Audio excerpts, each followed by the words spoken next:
And welcome to the Midday Show, the 12th day of the 12 days of giveaway. I'm Jeff Everett. He is Mark Messina. And we're going to do, this is the year in review. We made it. We made it a full year. We did it. You don't think so? Did we? I think so. Well, we have another week. Started late January. Oh, no, the show, though. The show. I thought you meant, okay. Yeah, good. Yes, we did. Yes. We did. We did survive. We did. I've told you before, it might be my longest relationship I've ever had, talking to one person. How long have you been dating your girlfriend? Yeah, but I didn't have to talk to her every day. That's true. Yeah, that's probably why it survived. It might be why it worked. So what's been your highlight of the year? My highlight of the year. Was it the day I came in and said Baylor is going to kick the crap out of Gonzaga because and then what happened? Then they played and Baylor kicked the crap out of Gonzaga. My highlight of the year, and I think I said this to you before, was just doing it consistently for a year. That's boring. Mine, when I said Gonzaga is going to get crushed, and they did get crushed. Right. That made me feel really cool. No, that makes sense. I felt cool. So I'm afraid to ask you this question today, actually, but how are you feeling? Well, you've been led into it. I will say this. This is what I'll summarize it in 20 seconds. This is the danger of social media right now for young people, because I've been dealing with a lot of crap, and there's a lot of dirty laundry I'd like to air, and I'm not going to, because it just wouldn't do any good. And that is did you ever see the Herm Edwards thing? You know Herm Edwards, the football coach. He's at Arizona State now. Okay. I think he coached the Jets for a little while, maybe the Eagles, played in the NFL for a long time. Oh, no, he coached the Chiefs. Yep. But he was a commentator on ESPN for a decade. He was great. And he would do these he was one of the big speakers at the rookie symposium. Okay. Like, they would bring in the rookies of the NFL, and they were like, trying to help these guys adjust. He said a couple great things. One of the things he said is, all these things, you only need one. Like, you think you have this endless supply of money. It's not endless. You only need one. One car, one house, one girlfriend. And he's like, that's all you need. He said, and one of the great lines, he goes, if you want to buy your mom a house, great. I love it. Move in with her. You don't need two houses. And one of the other things he said is, with all this social media and with texting and with tweeting and with Facebook posts and all that stuff, email and all, he goes, you can write whatever you want. Just don't hit send. Write it out, get it all out of your system, then just delete it all, and everything's good. He goes, you don't have any problems until you hit send. So don't ever hit send. And there's a lot to be said for that. So today I'm not hitting send, and having Merry Christmas to you all, and to all a good night. That was good. That was worth the year wait to have you do that. That made every show before this worthwhile. I really no, that's a lie. No, it didn't. So today's I wonder how many days you walk in and you're like, God, I got to deal with Mark. No, not all of them. I got to say, he's going to sit over there and do nothing except talk. And there's so many times you're trying to set things up, and I'm firing stuff. And then I'm like, are you busy? And you're like, no, I'm okay. We're good. So just a reminder, today is our 12th day. So if you liked, commented, or shared the video from yesterday, you have a chance to win today. Last day, we're going to spin the wheel. We will not be back to spin the wheel. However, we do appreciate the likes. We appreciate the comments. We appreciate the shares. We're going to go through, if you have something to comment on today during our year in review. The concept today, we're going to talk about obviously what happened in the year of 2021, kind of where we're at, where the news was at. We're going to go through some of the top stories and just reflect on some of it. And we're going to reflect on the show, because I think that's a good thing to do. That is cool. About and where the show started and where it's at. I just have I don't even know if this is a topic, but I would like to hear from some people on this. From the Christmas Eve service, you always get Silent Night, and you always get Joy to the World, and the other ones come and go, and whatever. If I go to the Christmas Eve service and I do not hear "O Holy Night" or "O Come All Ye Faithful" or "Angels We Have Heard on High," I am taking my money back out of the offering plate. I just want them to know that right now. If I get stuck with like Good King Wenceslas and the bad version, like there better be like "O Little Town of Bethlehem" is fine. Okay. I like "It Came Upon a Midnight Clear," but it's not like this is the Super Bowl. Right. The Christmas Eve service is the Super Bowl, and I want the heavy hitters. What Child Is This? We can go. I love that. but like it better be good. Or maybe I'll even take somebody else's money back out of the offering plate just to show how angry So I you'll am. go to midnight mass tonight? No, we go in the afternoon. Okay. Us Protestants don't have midnight mass. Gotcha. Us Protestants are home wrapping presents at Okay. midnight. No, that makes sense. So yeah, I think, and there's contemporary services, there's traditional services. It's there. I don't know how. I guess at my age, maybe I just don't know at 50. I don't know how you can do a contemporary Christmas Eve service. Okay. Like you need, and I know they have candlelight and all that stuff, but you just need the old hymns for Christmas Eve. Sure. There's no way around it. Yeah. So yeah, I think we're at 4:30. Mary, where's your office? I have cookies. No, stay away. He already ate. He had a full tray before. So this is what happened. Started today. I can move this here. I was starving this morning when I got here, and these were, whoops, I'm dumping them. This was tied up and full, and I was like, thank God these cookies are here because I'm starving. And I've only eaten, I don't know, a dozen. And that's the other problem. Like there's this whole variety. Right. And they're all good. Yeah. And even the ones that aren't great are still good. Right. So you're like, oh, I wonder what this one tastes. Look at. Oh, I wonder what this one's like. Oh, that was good. And all of a sudden, you've got a dozen cookies in you, and I'm in insulin shock. You're having a day. I am. Listen, let's do this. This is very broad, general question, but I think we can both kind of think out loud. And 2021, I think 2020 was it was everyone trying to just forget 2020 or just kind of trying to move past 2020. But I think 2021 is different for a lot of reasons. Is there a feeling? Is there something you'll remember? How are you going to remember the past year? That's a very good question. I think the thing that has shocked me most is the politicizing of science. Okay. And the way the right and the left have looked at the vaccine, not totally, obviously, but in general terms. And that even this health pandemic has become politicized. And the funny thing is when I talk to people about like there are people in the world who think that everything is political. And you're like, no. There's a reason that that scientists love the science more than they love politics. And that judges love the law more than they love politics. That's why I just read again, Trump, a Trump-appointed judge just ruled against Trump.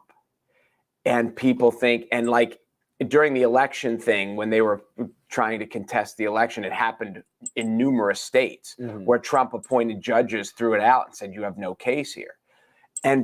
But there's this section of society that thinks everything is political when you're like, no, like some of these judges, the number one thing is the law. And for the scientists, the number one thing is science.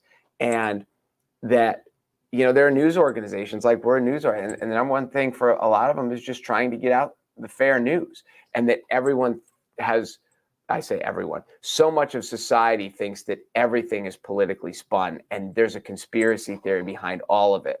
And that is, it is alarming to me that, because I'm old enough to remember when 9/11 happened, the country united. Mm-hmm. And through this global pandemic, when it's kind of like we're trying to figure out the best way to save each other's lives while respecting everyone's businesses and their rights and things like that, and we've still turned it into a political division. That's how I'll remember 2021. Huh. Interesting. I'm similar, but just a different angle on it. 2021 for me, I thought it was going to be a year of moving on. I thought it was going to be, and I mean that in all aspects I mean that in my personal life, you were moving on. Does she know that? Moving that you're forward, like 20. This is the year I'm moving on, honey. Just moving forward, moving on, transitioning, just next step, next thing. And I think what I'll remember 2021 for is that the country, society, myself, all these things, it's just not that simple. I think there was this idea that 2021, like, thank God 2020 is over and 2021, and here we go, and we're moving. And I think for me, what I'll remember 2021 for is like sometimes it takes longer than you think to kind of trudge through the mud. And sometimes it's not as simple as just like it's, the calendar flipping over. Sometimes it takes a little bit more than just the calendar. And sometimes it's not always going to transition the way you think it's going to transition. And that's what I will. And some of that I say negatively. A lot of that I say positively. I just 2021 will be remembered for me that way, as a year of what was supposed to be transition and realizing and coming to grips. And part of that might be my age, like just coming to age of things. Don't talk about age with me. You don't think so? You whippersnapper. See, you turned 50, so now you're curmudgeon. So it's all, everything's just evil and everything's just. That really hurts. But no, that's what I'll remember 2021 for that, because I think even just thinking like, I think there was this idea that like politically the winds would shift and like we would move on from COVID and we just didn't. Like not many things really changed that much. And so that's how I'll remember it. It was so comically impressive that you just went through that whole disingenuous soliloquy when all you remember of 2021 is you won a state basketball championship. No, we'll see this. So this is another part that I think is interesting about 2021, and I would be interested to see what other people say. To me, 2021 has felt like 3 years. Like so it's funny. I told you I was going through timelines and seeing news stories, stuff like that. I was reading the stuff that happened in January, February, March, and it felt like that was 4 years ago. Really? Oh my goodness. I could not believe, like I was going through January and February and I was like, this stuff feels like it was literally 2.5, 3, 4 years ago. Like I couldn't believe some of this stuff was 9 months old. You mean like the attack on the Capitol you think seems long? I feel like that was 2 years ago. It just feels so far removed. Like it feels so distant from today. And see, that's what I mean. Like to me, 2021 has been that sludge in the mud. Like everything just feels like it's longer and slower. It hasn't felt like a fast year. You know, it wasn't a trudge in the mud. What? When you guys won the state basketball championship. I don't know. See, it feels very long ago. Does it really? It might be because we got our butts kicked by Williamsport last night, and maybe that's why it feels so distant, off in the distance, just because of what happened. Because like when I think, I'm trying to because the big event of January was obviously the Capitol attack. Sure. And then, but to me, Brady, he just won the Super Bowl again. Really? That doesn't seem like that feels. It was forever. January, just February. Last year. Like last winter for me feels this was a slow year to me. You feel like this year flew by. Well, it's because I'm 50. 50, maybe that's what it is. It speeds up. Buddy. That might be it. So here's just some of the news stories in review. These were the top 10 by Stackable in chronological order, stacker.com. The first one was the U.S. Capitol riots, which were, they're still going through the process. Right. The other one was the inauguration of Joe Biden, which we talked on. Both of you kind of said politically, we brought up our points here of 2021. Some of this was interesting too. The GameStop stuff. Oh, yeah. People diving into the stock market. Whatever happened to that? GameStop's still up. Compared to what it was, yes. I mean, don't get me wrong, it's come back down to earth a little bit, but I mean, it's still GameStop, AMC, like those things are doing. There's a basement of people that put in money that like they're not selling, like they are holding it. So it's very interesting. But again, that's the type of stuff that to me that feels so long ago. But that was just that was at the beginning of the year. People forget that. As much as we're complaining about the supply chain now, do you remember the boat that got stuck? Oh, yeah. Everything up. The Ever Given was March 23rd in the Suez Canal. So that was earlier in the year as well. And to be honest with you, I'd kind of forgotten. That is not one that I would have put in my top 10. Yeah, I forgot about that too. List. Yeah, something that I'd forgotten. The rise of crypto and NFTs is something that they listed on Stacker. COVID-19 vaccines available to all. It's hard to, it's easy to forget that going into 2021, there was not necessarily this idea that it was available to everybody. They were still going through. We had to go in order. They were still going through the 1A, 1B, 1C. Yeah. So that, I mean, even that, the idea that there were people going into 2021 that technically couldn't have gotten it yet if they wanted to is... I wonder, not to go back to the politicizing of everything, if the Democrats have owned the fact, I guess, that they, in relaying the message, needed to make it more bipartisan.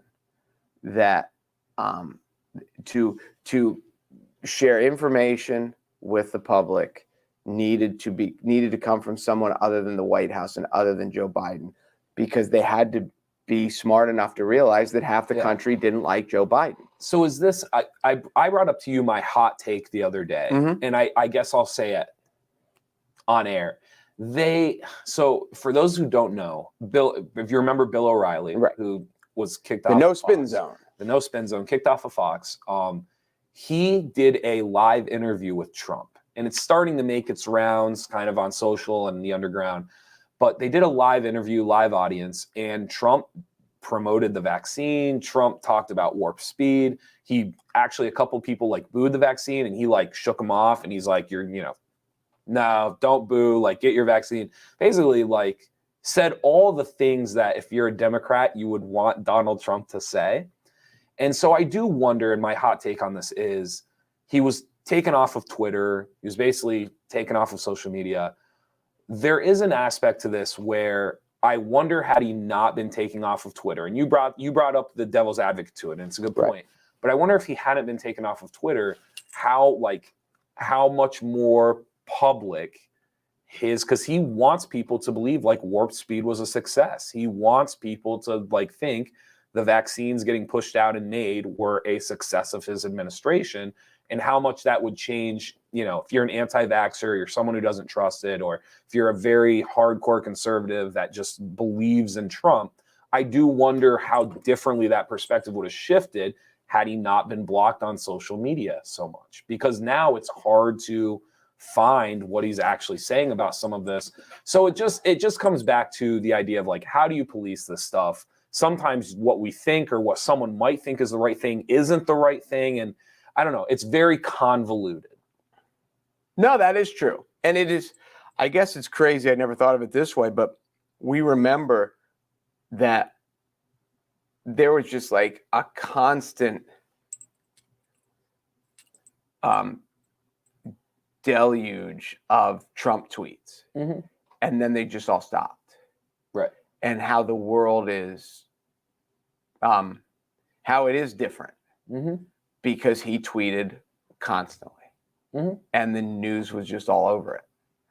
And now when they take him off the platform, maybe that was one of the most different things of 2021 compared to the ones before.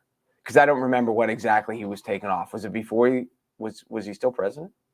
I believe the election was over when they took him off. So it's between the election and the inauguration. Yes. Okay. But it's an interesting, I think as we get further and further removed from the Trump administration and even the Biden administration, like I think like 5-10 years from now, I think these are some of the questions that we're gonna wonder, we're gonna ask, because it is like listening to him talk about it the other day, I was thinking to myself, like, I don't know if getting people vaccinated, like if your goal was to get people vaccinated, if you're pro-vaccination, I don't know if kicking Trump off of Twitter helped. I think it actually might have hurt. It might have. Yes. And the other aspect of it is, would Trump continue, if he was continuing to get booed by some of his base, because a lot of his base doesn't want it, and would his advisors then say, you look less strong if your base, you had the most I don't think fervent... Trump listens to his advisors. Do you? No, that's fair. That's fair. Yeah, it's a very interesting question. And it goes back, like we dealt with, like one of the things on here, continuing with the top 10 stories, one of them was the Facebook files, right? The release of the Facebook files about a month and a half ago, 2 months ago. I will remember 2021 as the first year where people really woke up to like, there's some issues in the social media world. Because I think I think a lot of my generation knew how to filter through it, and we didn't necessarily recognize that there's a lot of people who don't know how to filter through this stuff. So when there's a right-sided meme or a left-sided meme or the Taliban posts something, and people just take it at face value and they just believe it. And I think 2021 I'll remember for the reckoning of, we haven't solved it, but it is certainly the first time where I think even younger generations have realized there's a serious, serious issue here with how some of this stuff is policed. Right. Should we have mentioned today that we started early just because it's Christmas Eve and people have things to do and places to go, and that's why we started early? Did we mention that? Go for it. No, Should we go mention ahead. it? No, okay, that's why we started early. That's what was on your mind? There we go. That's what, as I was talking. It's funny because I just looked at the clock and I was like, God, it's not even noon yet. And then I was like, oh, that's right. We went early today because I was just wondering. So far, while I've spoken, you've grabbed a cookie and looked in the camera and said cookie. And then you were thinking about whether or not people knew why we were on at 11:30. Among other things, yes. Nice. Thanks. Yeah. Appreciate it. Last two stories. They mentioned the billionaire space race, which was interesting. Personally, it just didn't, of all the things I dive into, I didn't really dive into that one. I didn't care. I do think, I'm curious of your opinion on this. There is a concept, and it's starting to be floated around now, that do you think it's weird that the richest people in the world, that their ambition is to get off of this world? Huh. That's interesting. And listen, I'm all for exploration, right? Like I think exploration into space, into our oceans, into our physical land, I think it's all important. I do find it very, very fascinating. It's a little kind of like canary in the coal mine-ish, that you have these people and they can do anything they want. They could invest in anything, and their investment is getting off of this rock. This is my immediate thought, and this is the first I've ever contemplated this. Mm-hmm. These people are so smart. This is not inherited wealth. This is created wealth. Correct. And these people are so smart. And with those types of people, there's the nerdiness lends to science fiction. When you think of Big Bang Theory, I think when you sit down with a collection of nerds, of uber nerds, they are into the science fiction. And because of Star Trek and Star Wars and all those aspects, I think space travel has so much to do with that. Okay. That would be my immediate 90-second theory. Yeah. And I think I agree. I think there's some of like being first, right? I think there's certainly a pride thing. There's even like a little bit of like, why not? So I understand all of those. I think Zuckerberg always gets a little more of we've discussed this before. I'm not as hard on Zuckerberg as other people. Me neither. I agree. And part of the reason, this is a good example, like Zuckerberg creates Facebook and he promotes his whole life into it, right? And he does some good things, he does some bad things. However, when it's time for him, like the next challenge for him was to grow on Facebook with the metaverse and to go on. So when it comes to Bezos and Musk and some of these guys, I don't know how Bezos went from selling books online to now like I need to go into space. Like there's a clear disconnect there for me when you talk about like passions and what you're doing next. And kudos to him. It's his money. He can do what he wants with it. Again, like I get wanting to do things to be first or whatever it is. I'm just saying to me, like the whole billionaire space race feels awkward. It doesn't, because it's not a national push. It's not like it's a uniting front for all of us as humanity. Like even, the moon stuff and everything, it was humanity and it was NASA and it was the country and the space race. And this feels different. This isn't a united thing. And so it does feel different. It's awkward. Yeah, I'm with you. A little different. The other one we have here, there was an Olympics. Do you remember this? Oh my gosh. Right? So there was an Olympics. Do you remember what like the dominating topic of the Olympics was? I remember the men's basketball team won. The dominating topic. Oh, that Simone Biles bailed out. Was mental health kind of like dominated the whole aspect of the Olympics. And I had been completely oblivious to it. I completely forgot that was like a big thing. Simone Biles is back in the news. Mm-hmm. Was there an article? Was it Time Magazine or something? Okay. She was on the cover of something talking about that, as that she, doesn't regret it, that she needed to do it, and blah, blah, blah. And she also just tweeted her boyfriend, fiance, something. She's not married, but boyfriend or fiance is an NFL player, and he just got his first start. Okay. And she was so proud. He's not, which is fascinating. He's not a superstar NFL player. He's a little bit of a journeyman. He's bounced from team to team, from practice squad to whatever, but he just got his first start. I don't even know who he's with. Maybe he's with Houston and they're terrible, and who knows. Okay. But so yes, I would have forgot about that, other than that Simone Biles is just, I've seen her name a couple of times lately. Yeah, completely forgot about that. Withdrawing from Afghanistan was also in the top 10 stories in Stackable. Talk about something that came, went, and now it's starting to come back again. I don't know if you and I have talked about it. I'm blanking if we had the discussion, but their economy and how that whole thing was laid out, it's fascinating in the worst possible way. Was I talking to you about this? Or so obviously we know about the withdrawal in Afghanistan. Most people have strong opinions about it. But if you can remove that and just talk about what's happening in the current state of Afghanistan.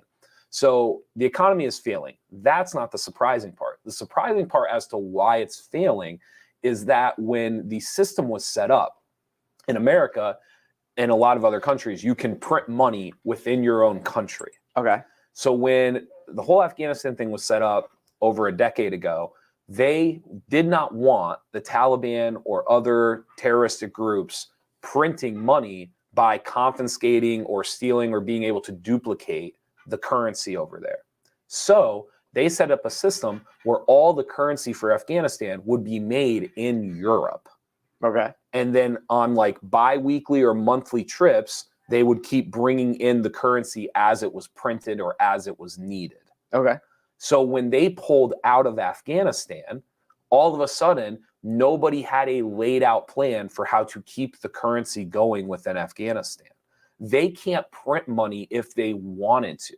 They don't have the presses. They don't have the ink. They don't, nothing. So the issue necessarily, and listen, it's crumbling regardless because just the infrastructure in itself and the Taliban struggling to like uphold a government. Right. However, it's crumbling faster than it should because they just can't print money. So people are going to the banks and it's orderly. Like it's not like this chaos of like people punching, and there's like single file lines and they're waiting outside the door because like they've done this now for 10, 15, 20 years. The problem though is when they're showing up to the bank, after the first X amount of people get up to the teller, they're out of the printed fiat. So now it's just like go home. Hopefully there's more tomorrow. Because they have to wait for people to spend the money to then get it back in. And then, yes. So that is the issue right now with the current economy. So, I mean, imagine trying to run a country and you can't even print. There's no money. You can't print the currency that's needed. Yeah, that's bad. Yeah, pretty incredible. I found that fascinating. That is fascinating. Is there anything? And it also sucks to be them. It would be brutal. It would be brutal because for 10, 15 years, you know this is the system, this is a system. And then even though you're trying to uphold it, it's just not working. It's not going to be able to follow suit. Is there anything, you put you on the spot a little bit, is there anything else in 2021 that I didn't mention that you kind of remember or that stayed with you? For me, it was a good sports year for me, selfishly. Braves won the World Series. Obviously, we had a good basketball season. Yeah, not bad. You had a decent season. For a sports year, it was pretty special. I mean, in my personal life, and this is where everybody what did for you, 2021 is a state championship, and that is a huge deal, and to you because it's a big part of your life. My oldest daughter finally went away to college. That's right. Because she couldn't go. Her first year, she did it online, because of the COVID mess. Okay. She goes to Pitt, and she had the option, but it wasn't a good option. You know, they had no roommates. They were doing classes online anyway. Sure. So she's like, if I'm going to do classes online, why would I spend all the money to go there when I can be here? Right. And for a lot of those kids, they found out it was better. But so she finally got to go away. So it becomes it's weird when all of a sudden you're not going to see your kid for a month. Right. And it's kind of mapped out. Again, she's in Pittsburgh. She's not, close. She's not at an hour drive or anything. So it's like, okay, this is when fall break is. I'll be home for fall break. I'm getting a ride with so-and-so, and then I'll be home at Thanksgiving. And so now in springtime, once she goes back, is she there till spring break? Is she, I don't know. But it's weird to go weeks at a time, months at a time. And so many of the parents are like, yep, we've done it. And, whether your kid goes off to college, or your kid goes off to the military, or goes off somewhere, or if your kid just moves and you're like, oh, okay, now we talk on the phone, and the world's so much different. We can text all the time now, right? And the communication is there, but it's weird then. It's just weird. So that's probably been the biggest thing of my life, that one of my kids has now at least partially flown the nest. No, that's a good point. In my personal life, without getting too much into it, my mother's been sick. Yes. So this year has just been, I say this as awesome and politely, it's just been bonus. It's just great having her around, and just 2021 has been a very roller coaster. I've had great things happen in my life. I've had low things happen in my life. It has probably been trying to stay level in the year of 2021 was probably one of the biggest challenges I've had. I agree, though. Highs and lows. At the beginning, when you said, after we went through 2020 and people were kind of like, okay, 2021 is going to get here, right, and 2020 is just going to be this blip, this afterthought, this. Yes. And it hasn't, and it's lingered. Yes. And the winter is back. We got better in the summer, and here we are in the winter, and the COVID numbers are going back up because we're all indoors again. Still, nobody knows how to handle it, and there's all these policies, and now we've got government mandates, right, and now we get back to the real political aspect of, should there be government mandates? Now we've got the conservative side saying my body, my choice, where the liberal side is saying, wait a minute, you never said that before. But now the liberal side is saying you need to get the shot. And the conservative side is saying, well, if it's my body, my choice, shouldn't it always be my body, my choice? Sure. And that has become a fascinating debate. Yeah. We can't be pro-choice for abortion and not pro-choice for vaccines. That's hypocritical. It's been interesting because the hypocritical part that you mentioned, it has been interesting to see what news, right? Like what topics and what things. When you think like 5 years ago, things that would have been front page news, right? Like the Texas abortion stuff, regardless of what side you're on, that would have been 5 years ago. That's the number one story for months. Yes. Months. And mainstream media would have ate that up. I mean, there would have been two talking heads on each side going at each other. And this year, there's just so much to try to swim through. I feel like a lot of the Texas abortion stuff just like didn't make it to the top. Like it just didn't make it to the front of the debates and the front of the conversation. That part of 2021 fascinates me, of like what just made it to the top of mainstream media and what just got shoved underneath everything else. No, that's a good point. That's a very good point. Really, really. And that's why I think there's certain stories that in past years, the idea of forgetting some of these stories is the idea of forgetting about the Suez Canal and like the supply chain being destroyed. I mean, that in most years, you would never forget that. I literally would not have remembered that happened if I would not have gone through that timeline this morning. Yeah, like that has not popped into my head. If someone didn't mention it, I wouldn't have thought of it either. And so just swimming through that, so much stuff going on, and I don't know. They keep saying it's social media's fault because it's right in front of your face. I don't know if I agree with that. I really do believe, like in the last 2 or 3 years, there has been an unbelievable amount of, call them circumstantial, call them whatever you are, but we are in a moment of where just like really critical things are coming to the forefront, and there's so many of them at the same time. It feels like all this exponential growth of things, right? Whether it's technology or politics or whatever it is, they're all cresting at the same time, and trying to fight where your attention goes to is like, it's a challenge. Some of this stuff is getting pushed off. No, I'm with you. 5 years ago, like, people debated climate change all the time. When's the last time you heard like a climate change debate? Well, I think what's happened to all of these things too is that because once Trump started saying fake news, the lingering effect, he almost has this Seinfeld effect where he has changed language. And now we've got to the point as a society, if there's a news story and it disagrees with our side, or it makes our side look bad, we just say it's fake. And we say it's because it's CNBC or it's because it's Fox News. And we then just, instead of saying, well, that's a good point, maybe our side, maybe we need to do this, and we just say it's not true, it's fake news. And that has really altered, because it's eliminated people's need to self-examine and say, yeah, maybe this is hypocritical, maybe this isn't fair. I think people older than me feel betrayed. I think there's a lot of people older than me that are coming to light of the idea of, I thought I could trust different outlets. I thought I could, if I saw something that was printed, if I saw something that was published, I could take it at face value and go with it. I think people younger than me have always had to filter through to find the truth, or filter through to find what they're. So that part of it's interesting as well. We were laughing just to. And you're the tipping point. Just older than you, younger than you. I've told you there's a 3-year gap where I can relate to you and I can relate to the people under me. If you were that 86 to like 89, like you're in that weird zone. I was laughing today, and I told you this.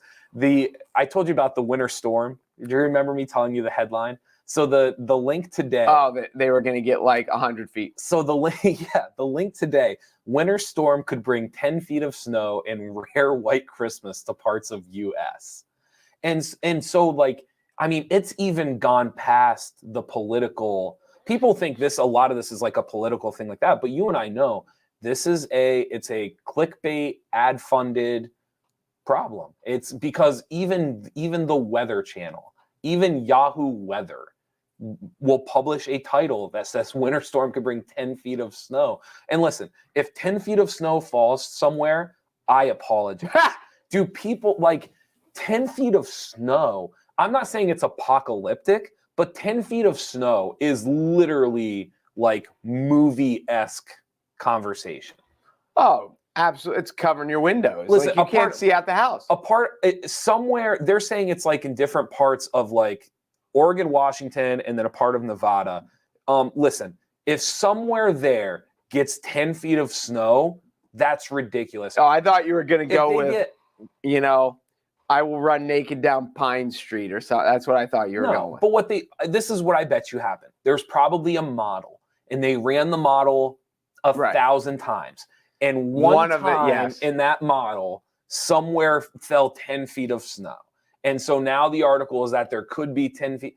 So it just, even now, like, I read a weather link and I start to question like the validity. No, and for business survival, they need clicks and they need eyeballs and they need attention. So when we've talked about this here at NorthcentralPa.com a lot, that back in the newspaper day, that once you bought the newspaper, it just had to be full. The newspaper had to be good enough that you bought it. And then once you bought it, it didn't matter which articles they read. We read the sports section, somebody else read the entertainment section, whatever. With now, we're scrolling through our phone and we need to see something that is catchy enough that we click on it. So now we're competing with everything from all over. Right. So you've got headlines that are more sensationalized. No, absolutely. Let's pivot to the show. Okay. I don't really know how we want to talk about it, but I think it'd be neat to do a year in review. We did like a 100 episode. Remember when we got to our 100th episode? I remember. We kind of talked about how we started. How cool we are? Not how cool we are, but it's not even about that. How we have 4 listeners? 4 listeners. I think it's funny though. We've talked before about like the consistency and the grind. I have so much respect for people who do this on like a national level and do it consistently, and they do it day in and day out. Because I think a lot of people look at it and it's a talking head, or I can talk, like I could get up there. And I have so much respect for those people, like the Stephen A. Smiths. I have so much respect. See, but I disagree. Okay, go ahead. No, I don't disagree. That was poorly said. But they have a staff. They have a crew. Like Stephen A. Smith. Now, not that Stephen A. doesn't walk in and have things to talk about, and Stephen Colbert and Jimmy Kimmel, and they all. Sure. But they have a stable of people that are there to help them. But here's the difference. They can help them with a lot. What they can't help them with is the mental energy to every day I'm going to give. To bring it. Because you and I, like, and again, we're small town, like this is. We are almost Emmy nominated. That's true. But we've had days where like we've looked across from each other and like all right, like we're doing this, like and you're just trying to find a little oomph, a little energy, a little something. So I have, not that I thought it was easy, but my respect for some of those people that every day, the energy that they bring. There's a lot of people who say like they don't love Jimmy Fallon, like they think he's corny and everything else, but like every day he comes out and he smiles and he laughs and there's a vibe and there's an energy, and it's to be Jimmy Fallon every day, over and over. That is the thing that I have learned the most doing this after a year, is how difficult it is every day to try to bring some sort of energy or take just over and over and over. No, I'm with you. Because some days it's easy because there's easy things to talk about, and some days, we got to search. And some days there's other things going on in your world. Fortunately, we are so good at this that we just make it look effortless. I think that's the other part of it too, is I just always thought, like, if I'm Jimmy Fallon, the most important thing in my life must be doing the Jimmy Fallon show. And and if I'm Stephen Colbert, the most important thing in my life must be like, what joke am I going to tell? And like, he's got a wife, like Jimmy Fallon's got a kid. Like they have this whole background that for an hour and a half every day, every night, it's like none of that. I just have to throw it aside and none of that matters. And like, here we go. Like, this is for you. So I have a completely newfound respect for people that are willing to do that. So then what you're saying is, if I'm connecting all the dots, what'll be the next challenge for you is like next year at this time, you might have a wife. No, that's not what I said. Oh, is that not? Did I misread that? Okay. That's not what I said. Okay. I was just. You know what's funny is you always play this angle like I'm the single one. But this is a two single show. But this is like I have ridden the roller coaster, and I'm very happy to sit on the park bench and watch the other kids get in line to ride the roller coaster, because I've done it. It was cool. It was fun. Blew my hair back, and now you do it. And you are that kid standing in line, and you're getting closer and closer. I hate your analogies a lot of times. That was your best analogy you've ever done. That was perfect. That was a perfect analogy. There's the other, and that's aspect. You and my ex would get along well because she didn't like a lot of my analogies. No, that one worked. She's like, everything is a sports analogy. I was like, because you can turn everything into a sports analogy. That one worked very well. The other part of it, and I said this before, I don't think I'm a private person. I am more introverted than most people probably realize, which sounds weird doing like a public show. But I think part of the reason I feel comfortable doing this is we're in a room and it's just you and I talking. Right. I'm kind of able to block out the idea You that pretend there's nobody listening. there's no, there's not a live audience or anything Well, else. we only have 4 listeners, but we can pretend those 4 aren't here. I have the newfound respect I have also is like people that are just willing to put themselves out there. And I think you and I've talked a lot about this from a social media perspective of like influencers, and they can be annoying and what's their talent or what's their skill. The ability to kind of put yourself into the public eye and just every day be okay with that is something that I have slowly tried to, and again, it's small fries, right? Like, I'm not sitting here saying, but it is like when you see people out in public or you see them downtown and stuff, and like I saw the show, I have a newfound respect for people that do that on a national scale, because it's been a year and I'm still not fully comfortable knowing that like this is out there, and it's just it's tough. The thing that works for you on the show is that you're so even keeled that even when you have a bad day, you can't tell. Like your good days and bad days, and you're very consistent. Mm-hmm. So you don't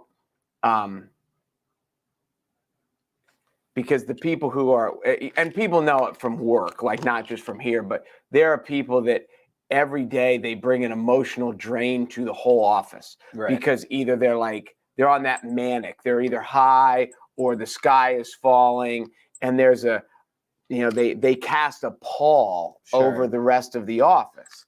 And it works other than the fact that you do all the technology stuff, which is very helpful to the show. But like you're good every day. So Thanks. That makes it that's why it works. Try it. You bring an energy that you help, because there are days where my even keelness can come off as unenergetic, and you bring an energy that sometimes drags me through it, which is good. as you choke and die off. You could have done that on screen. I don't think it would have changed anything. Is there anything as we've done this show? Oh my gosh, this might be it. A full year and it's finally over. Is there anything as we've done the show? I wrote down just a couple of things real quick because I think you'll get a kick out of this. So when we first started this show that was close. So if you remember, right in the middle, I'm like, oh my god, there's no cough button like on radio. You're telling the guy like, cut me off. So not here. Okay, there we are. At the end of January, so 11 months ago, we sat down and we kind of tried to come up with a basis of what this show would look like. And do you remember some of the things that we said going into the show? No politics. One of the things that you and I were very, very adamant about is we were not going to talk about politics. And every time we get done with the show and we talk politics, I laugh every single time. And I'll just be like, remember we said we weren't going to talk about politics? Well, and we're like, not that politics aren't important, and not that there aren't incredibly interesting angles of so many sides of it. But our society's become so angry about it. Mm-hmm. We're just like, we're just here to tell some stories. We like to look at kind of normal stories from different angles, or to take something that people don't even realize is a story and then try to explain to them why we find it fascinating. Mm. And that's kind of what makes us different. And we just want to be entertaining and interesting, and we don't want to cause anger, even though we have Little League parades and things like that. So when we first started, no politics. The other rule that we put in place ourselves is we said we were never going to go longer than half an hour. Yeah. Which that was another thing. And we're still kind of flirting with that. We've talked about a shorter show. We've talked about keeping it just flowing. So we're still trying to figure out what that means and what works best. But I always laugh at that too, that was one of the other things that we were very adamant about. If we cut it to a half hour, I think it'd be I think it certainly forces you and I to speed up our processes. And it would be more consumable. Consumable for sure. Well, we have so much knowledge. So much to talk about. And the last part, 1 year. Thank you, appreciate it. Not trying to be sentimental, but I come and I do all this stuff every day. Yeah, I sit right here in my chair. I stay out of your way. Yeah. That's one of an important role that I don't staying out of the way. I try to stay out of your way as much as possible. Because, and there are lots, and I'll even say, like, are you deep in thought or can I talk? And then you're like, no, I can do two things at once. And I was okay, I just don't. I know, like, I'm just sitting here waiting. You do everything. It's literally like the kid sitting at the dinner table waiting for the food to show up and mom is cooking. And then all of a sudden, like, all the food shows up and it's let's eat. And the kid did nothing but wait. That's how the show starts for me. I just sit here and wait. And then all these things pop up and I have Kermit and I have Chevy Chase. And then the countdown comes on. But doesn't the kid like set the silverware or like pour the drinks or something? Yeah, sometimes. There you go. Yeah. I mean, I help with some topics. So you're setting the silverware. Sometimes I set a little bit. You're putting the silverware on the napkin and, on occasion. Yeah, nothing wrong with that. So I appreciate it. It's been, like I said, I think it was funny. We had an end of the year meeting and it was kind of like, what was the goal and everything else? And I said to you like midway through, and I brought it up again in the meeting, I think the real goal for me was just, could I do something consistently for a year? Just, like, could we? I thought the goal was to get an Emmy nomination. Almost. Well, we were almost Emmy nominated. This year, our goal is a nomination. You think 2022 is our year? Absolutely. It's possible. So I think just even that, just doing something for a year consistently, and I don't know, I'm excited to see what happens in 2022. We're going to do a podcast, so we're going to go to audio format for anybody who would have an easier time listening to it, in the car or at work on their headphones. And we're going to try to do some other things. We've flirted with TikTok. We've come up with some different things. So we'll see what happens in 2022. Nothing concrete, but we're always talking about how to switch it up or how to make it better. Maybe a little armed robbery along the way. How would we do that? I don't know. We could film an armed robbery. You can post anything online. That would get some views. Like a live stream armed robbery. It is honestly, not to give people ideas, I'm always blown away that more things have not been live streamed. It's a borderline miracle that a school shooting, an armed robbery, a hostage situation has not been like live streamed from the perspective of the person doing it yet. It is. I never thought of that. I was just kidding at first, and now you like. Now I took it a step further. Yeah, maybe. I mean, it's especially. I don't know. I mean, there's two ways to look at that. The one way is there's always this idea that the people wanted attention before they went out.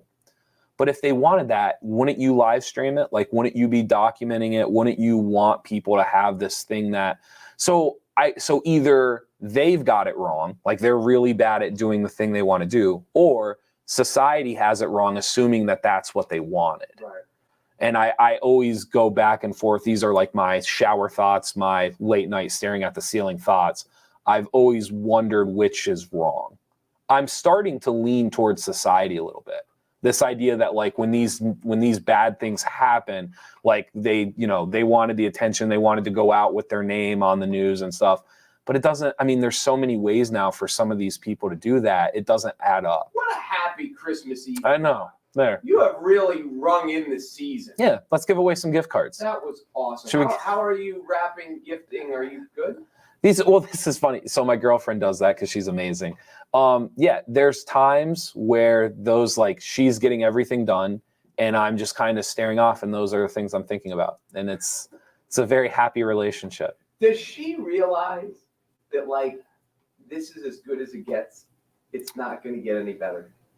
Well, I don't know if that's true. Why do you think that's true? Because you are who you are. I mean, I am who I am. However, I do think, I've always said this to my dad, I've always enjoyed learning. I think one of my biggest strengths and weaknesses is that I'd rather learn than actually sometimes like finish.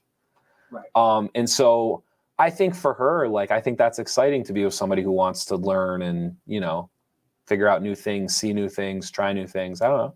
You don't think so? So I don't know if this is as good as I don't know if that's as good as it gets. I think there's a level of women there's whenever we're talking about something and you immediately subdivide men and women and go women, I know that this is about to take. We are on a train and it is going, and it's. Now, I think when marriage happens, I think women think that men are going to change and adapt their lifestyle to now I'm married way more than they do. And I don't think men think that way. Okay. Are you pro living together before marriage or okay? I'm always blown away at people that feel comfortable enough to get married without living with the person before. Blows my mind. And some of that might be because I am a little introverted and I do a lot of the things that I enjoy are individualistic things, whether it's watching a movie or studying something or learning something new. So I'm always blown away at people that, like, if I tried to marry somebody without living with them first, can you imagine them moving in and realizing that, like, I don't care what they're doing? So the idea, I'm always fascinated. And not only that, I'm even more fascinated when it works. Like people who, and then like 30 years later, like they're happily married. And I'm just like, that is amazing that you rolled the dice like that and it worked. Well, I mean, when you hit 50, if I'm still around, because I'll be like, but I'm just fascinated with all the relationships that work. Because, and not the ones that are just still together. Because you'll find out there's a lot of relationships that are still together that are not overflowing with happiness and love. But the ones that really work, like what made this couple work and this couple work, and they're all different. It's just something about the chemistry and the nuance and the teamwork aspect of it. Sure. It's fascinating. Yeah. Because it's much more rare that people are really, really happy. When you go to buy a car, do you know what you do? You drive the car. Like and so like marriage, like it's the only, I shouldn't say only, it's one of the only aspects of life where there are people who frown upon you testing it before you do it. I don't think anyone. You don't think so? I think it's really. I think it's almost expected. I think the generation above you most of them still holds that value. Your generation might be the first to let go of it or start to let go of it. My generation lived together first. Okay. So I think my parents' generation were used to it. And now that they see, now it's just common. Yeah, but I just can't imagine. I hate to say it should be because everyone can have their own beliefs and everyone can, like, what works for you works for you. I just can't imagine that it shouldn't be. Look at how we do everything else. I'm with you. So the idea that you're just going to lock yourself up with a person having never tried it before is... Lock yourself up. Was that literal or figurative? Both. It's very much both. So we'll see. So no, I'm excited. So just to end it, and then we'll give away some gift cards. Just to kind of cap 2021, is there like optimism for 2022? Kind of what's your outlook into 2022? Okay. It is there's so much, like, there's so many possibilities. The possibilities are endless. Okay. And I am, but I'm like you. I'm a project guy. Things like ideas. I'm an idea guy. I'm a lot better at starting than finishing. Some of them I just don't know how to get to. But yeah, there's lots of things I want to do in 2022. So it's just fun. And I just said this the other day. I was just realizing when you think of summer, like we're halfway through winter. Yeah. And it's, January sucks. We're gonna get through February. February sucks, but it's the shortest. Then all of a sudden you're in March, and March you'll have snow and you'll have 65 degrees, and then all of a sudden spring's here. Yeah. So we're almost there.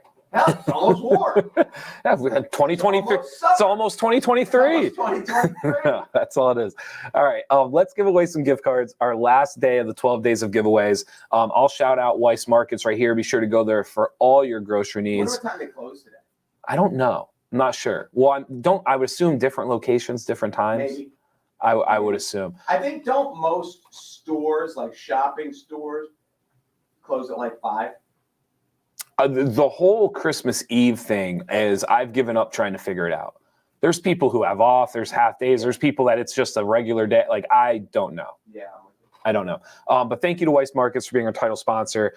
They helped us out get started with the show when we first started and then came back on for the holiday season. And we greatly appreciate Weiss Markets for doing that. Oh, we're good. We're good. We're okay. I'm positive. Just quick go around the board. Rainbow Carpet, Williamsport Moving, Tony's Deli, Fresh Life, the CBD Store, Chaos Fun Zone, Moon and Raven, Willards, and the Break Room. All right. And Eat and Run Catering. Nice. Here we go. Perfect. Like, comment, share. Like. Last time we're doing this, so I'll let you pick again. All right. Our winner for today for like is... I know you're in a rush. Carol Hoffman.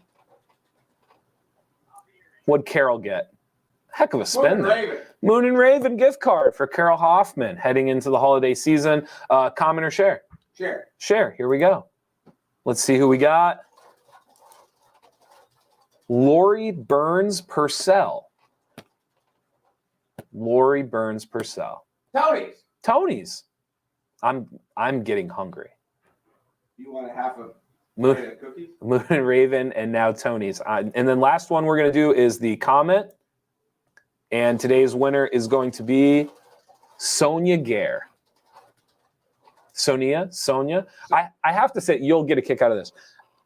Sending out the messages to our winners. Moon and Raven again. Moon and Raven again. Nice one. Congratulations, Sonia. Sending out the messages to the winners. Do you know the number one thing that most of them say thank you. Most of them say happy holidays.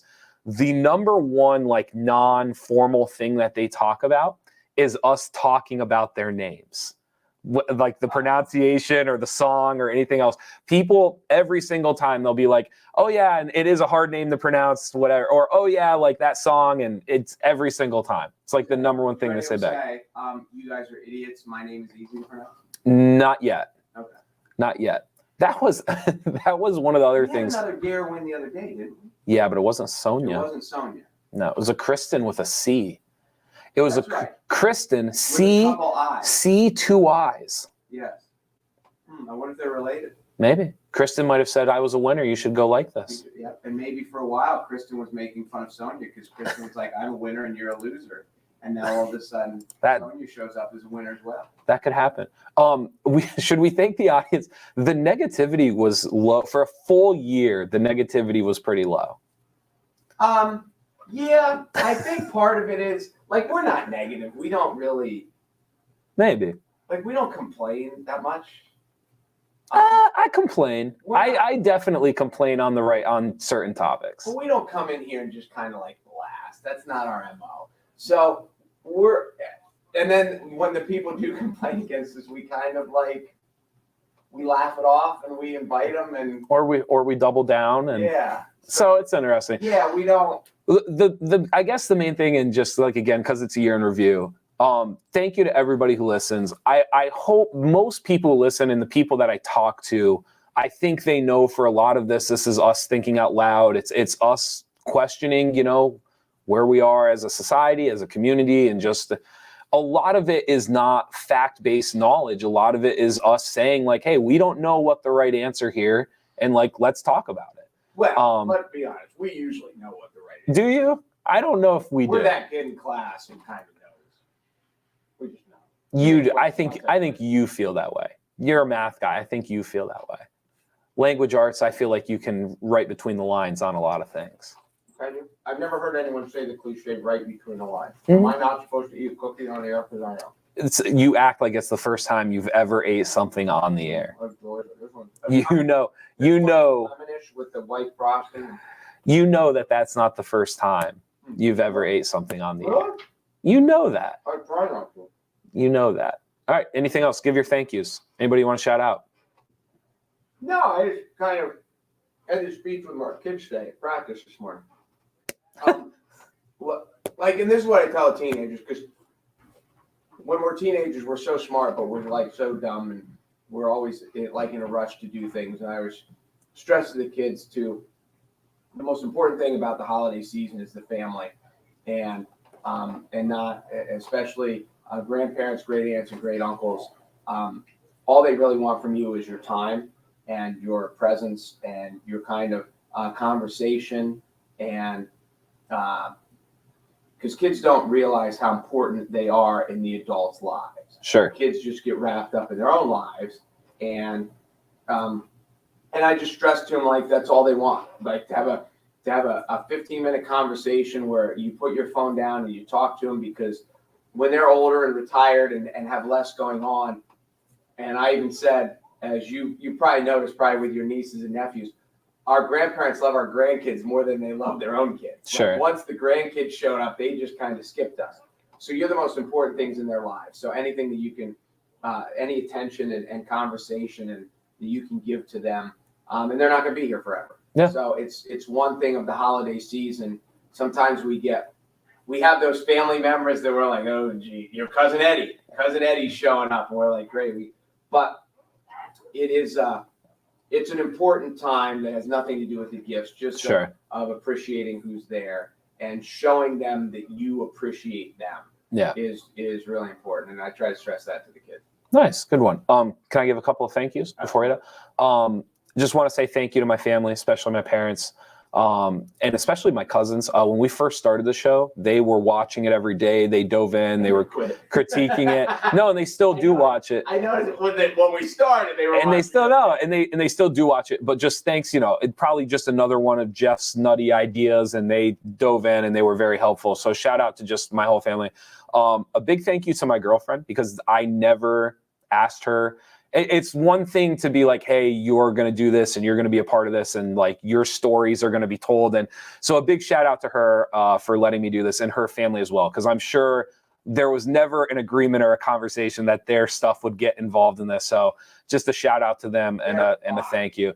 And then also too, like thank you to our partners and to our staff here for really trusting us and allowing us to do a live stream show.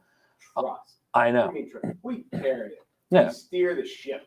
Is that what it is? Absolutely. I don't know about that, but so a big shout out to them, and thank you for any help that they've given, any support that they've given, and for letting us do this for a year. Anybody else? Next year, this time we'll be talking about our Emmy nomination. Yes. Hopefully we can remove the almost on our Emmy nominated show. That's the goal. It's a Wonderful Life tonight. Are you watching it tonight? Christmas Eve. I know. That's what I'm asking. You're gonna watch it, right? Kids are coming over. Okay. Get to church. We'll probably do. What do you have? A lot of times we order Chinese food tonight. Okay. Christmas Eve, Chinese food. It's a Wonderful Life. It doesn't get any better than that. Nice. Good for you. Wait, I can tell you're happy about it too. You're ready. I'm pumped. Yeah. I never watch it throughout the course of the year. Okay. I never. If I stumble to it on the TV, like whatever, I don't watch it. I watch it once a year. Yeah. And tonight is the night, and I am jacked. No, I can literally tell that you're stoked about it. It's great. Oh my God, what a great movie. Nice. All right. Anything else you can think of? I can't really think of anything. That's good. So my son told me that the Cowboys are officially in the playoffs. Congratulations. They didn't win the division yet, but they won the wild card. So that's kind of a good Christmas That's gift. great. I'm happy. Thank you for my Christmas gift, by the way, too. The Atlanta Braves, World Series champions. Thank you. I appreciate that. I have another one that's cool too, and we're not going to show it today because it was I lost this morning when I was like I can't believe. Oh, I found my brother's birthday present? Did I tell you that? Yeah. Oh, I found it like 2 weeks ago. I found your Christmas present this morning, but it's not like ready for publication. So hello. You just get a phone call. Are you late? Hey, we're doing the show. We're live on the show. Do you want me to say anything to the people? She says Merry Christmas. They know you as, I don't think they know your name, but you are a character on the show, whether you realize it or not. I want her to know that I said like 3 minutes ago, 9 minutes ago, I know you're late and we got to go. Yes, he did try to get me to leave about 5 minutes ago, but then I thanked you on the show, which you would know if you watched. you can tell everybody that my mom's waiting for you. I'll let them know. So Can we Appreciate it. All right, can we make a deal? When she finally does dump you, can she call you live on the air?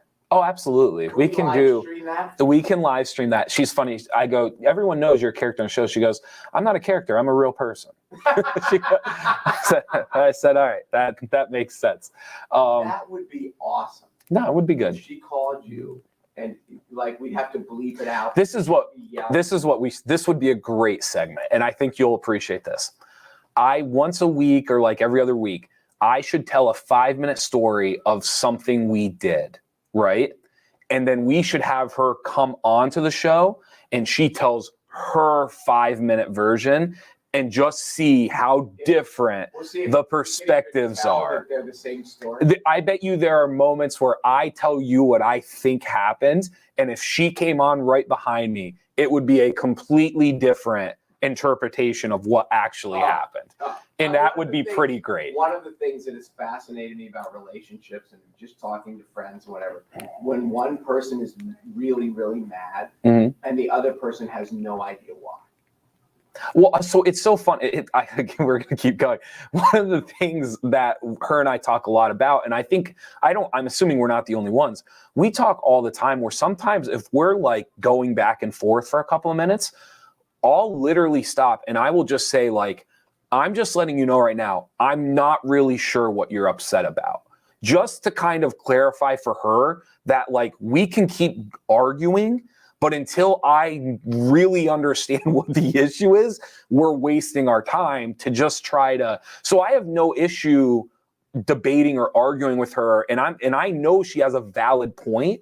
It's just my way of letting her know like I don't know what it is yet. And until you tell me what's actually happening, we're not going to get somewhere. No, there's a lot of that. I think that could be a good segment. I tell a 2-minute story of what I think happened, and then she comes on and gives her 2 minutes, and just 2 completely different stories. It could happen. Yeah, I'll make no more comments about it. Okay, that makes sense. Merry Christmas to all. Merry Christmas. That's right. Just a reminder, we won't be here next week. Well, we might do like a surprise show or two, maybe. But next week is we're probably off for the week, and then we're gonna head into 2022 fresh. I don't know what I'm gonna do with the border. Let's do this to end the show because I told you this would be exciting, just to show people how far we've come. This was the show before we started the 12 days of giveaways. The first day we had Heat Miser and Snow Miser. Second day, we started adding some characters. We gave you Die Hard. And then as the days went along, it just slowly started to fill up for us. And eventually, we ended up with a full boat. So there you go. Pretty crazy to see the beginning and the end. There you go. All right, happy holidays. Thank you again to Weiss Markets and to all of our sponsors who participated in the 12 days of giveaways. If you were a winner, be sure to check your Facebook inbox. Thank you to NorthcentralPa.com. Be sure to go there for all your local news. Good job. All right. Christmas. I'm Jeff Everett. He's Mark Messina. Thanks for hanging out with us, Mark Messina. Thanks for hanging out with us in 2021. We will see you guys in a week, and Happy New Year. Later.